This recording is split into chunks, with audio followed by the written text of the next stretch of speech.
So welcome to all the students present in this video lecture. In previous lecture, we have discussed about the conclusion of the Indian energy scenario. So if we start with the Indian energy scenario, we have first seen about the primary energy mix of whole world. After that, we have gone through the primary energy consumptions of the India, and we have compared both the data. Then we have discussed about the end use of energy. Then we have discussed the various component of the primary energy mix for the India. So we come to know that the major or predominant coal supply. So we have gone through that. Then we have discussed about the reserve to production ratio. This is very important point that we have discussed in the previous lecture. And after that, we have discussed about the natural gas and oil supply. Then after end of this all the supply, we have discussed about the reserve sources of the fossil fuels in India.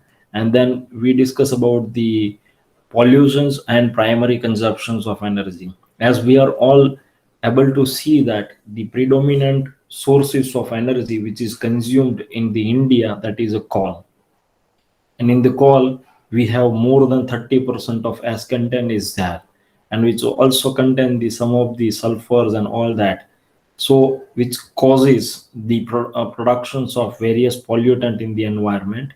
So after discussion of all that, we come to know that India is needed some amount of the alternatives for developing, means from switching the category of developing nations to the developed nations.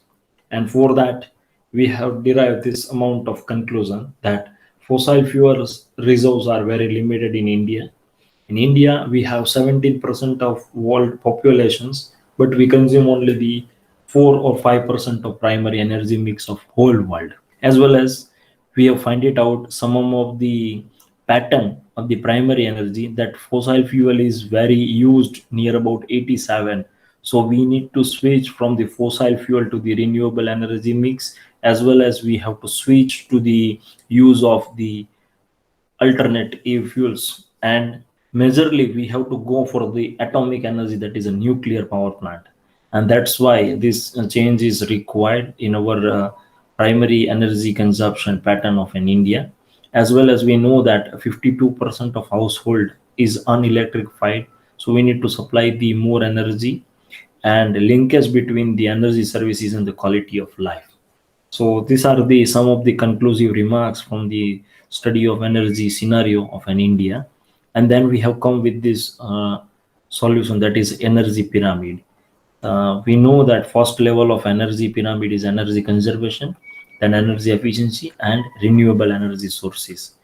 Then we have discussed what is the difference between the conservations and the energy efficiency with the help of some examples.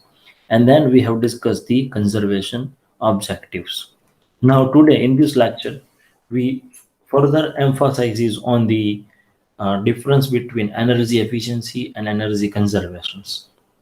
See here, I'm taking one very famous examples, that incandescent lamp. Incandescent lamp we all have seen, that is glow yellow color in our houses. Nowadays it is not there in existence. Very few places you can observe that incandescent lamp is there. So why this incandescent lamp that we are going to replace? Because the incandescent lamp which is used over here, the 55% of energy which is consumed, we all know that the rating is 100 watt or 60 watt, that we purchase from the market in old days. And out of this whole energy, the 55% of energy is spent for generation of a heat instead of the light. Suppose I'm going to plot the Sankey diagrams, then the 100%, suppose this is my input. So suppose I'm supplying the 100% of energy. Out of that, the 45% of energy, suppose it is 45% of energy, which is a useful one, and the 55% of energy over here it is utilizing for the heating purpose, or it generates the heat. So this is not required. Only useful energy is 45. Similarly, when we consumption of the 60 watt is that it emits the emissions of 65 grams per hour. Means if you operate this incandescent lamp for 1 hour, it emits the 65 grams of CO2, because for the generation of electricity we need to burn a fossil fuel or any kind of fuels which emits the 65 grams of CO2 emissions. Now, with this technology, we are changing from incandescent lamp to we are going for the CFL. What is the full form of CFL? It is compact fluorescent lamp. It is not a CFC. Chlorofluorocarbon is not that. The name of CFL is compact fluorescent lamp. Instead of the 60 watt to serve our purposes of light, it technologies consume CFL technologies consume only 50 watt. So from 60 watt, we switch to the only 15 watt. So that is important. Once it is also reduce the emissions of CO2, as well as we can save or we can conserve the energy by the changing a rating from 60 watt to 50 watt. Suppose in my house, if I'm using the 4 bulb, so which has a install capacity of 60 multiplied by 4, that is a 240, and if I replace this 4 CFL by the incandescent lamp, then it consumes only the 60. So total reduction is 75% in the energy consumptions. So this is called as the energy efficiency. So promotion of energy efficiency will contribute to energy conservations. See, we are not, our focus is not to produce the conservation of energy in this example.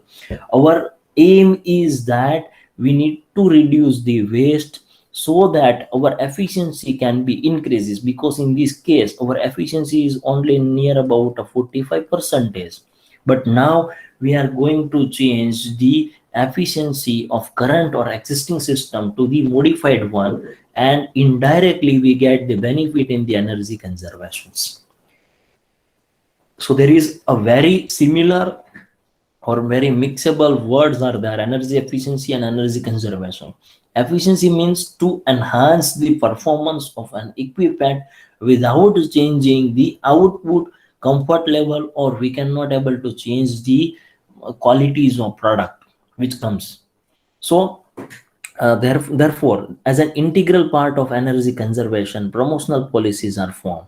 Energy efficiency is often viewed as a resource options like coal, oil, natural gases, and it provides an additional economic value by preserving the resources based and reducing pollutions.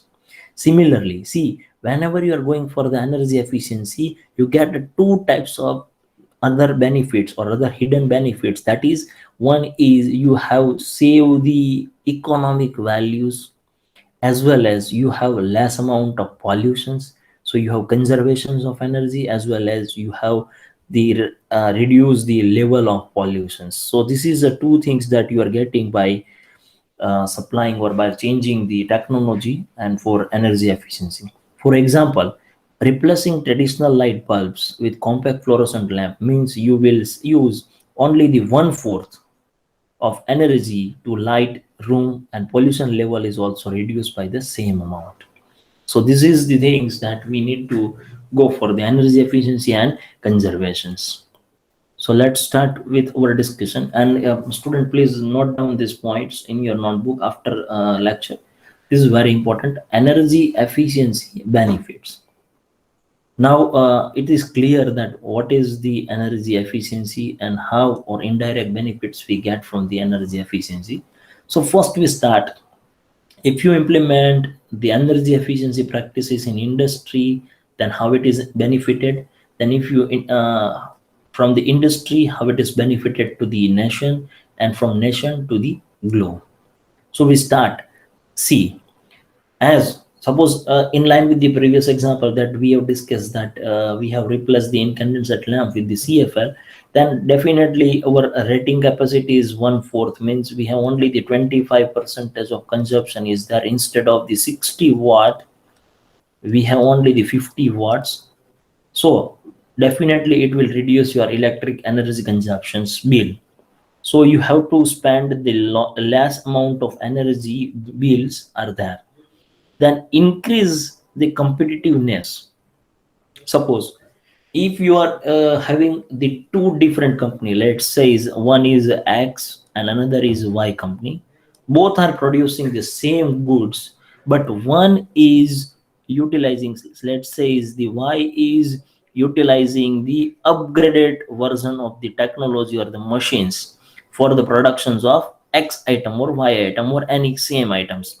Similarly, the second company is also producing the same good, but they are using with a conventional one.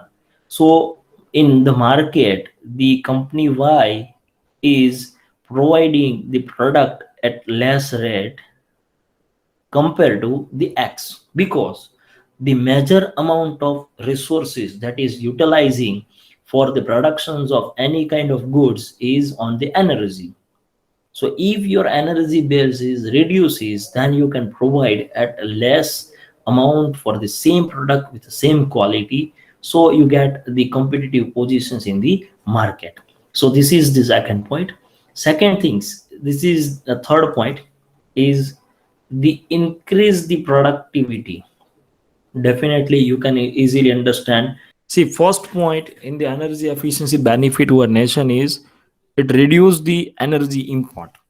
So definitely, if we discuss about an India, then in Indian primary energy mix, we have major contributor of the primary energy sources is oil, and India does not have any resources to satisfy this need, and that's why the 90% of energy for the oil sector we have to depends on other nations.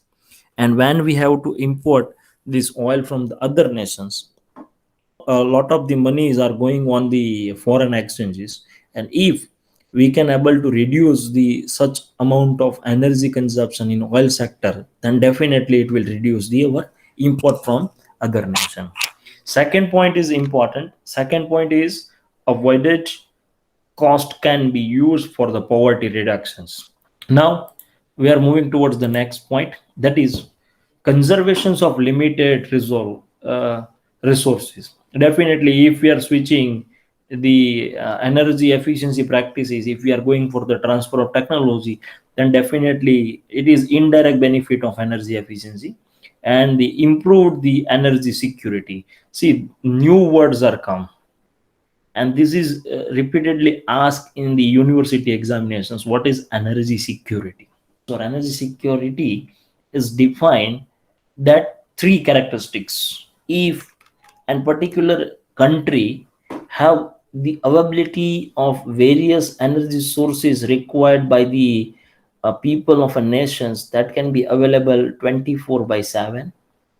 Second things, it is not at very huge prices, it is at affordable rate. And third is it is enough amount, means it can be satisfied the requirement of an particular consumer.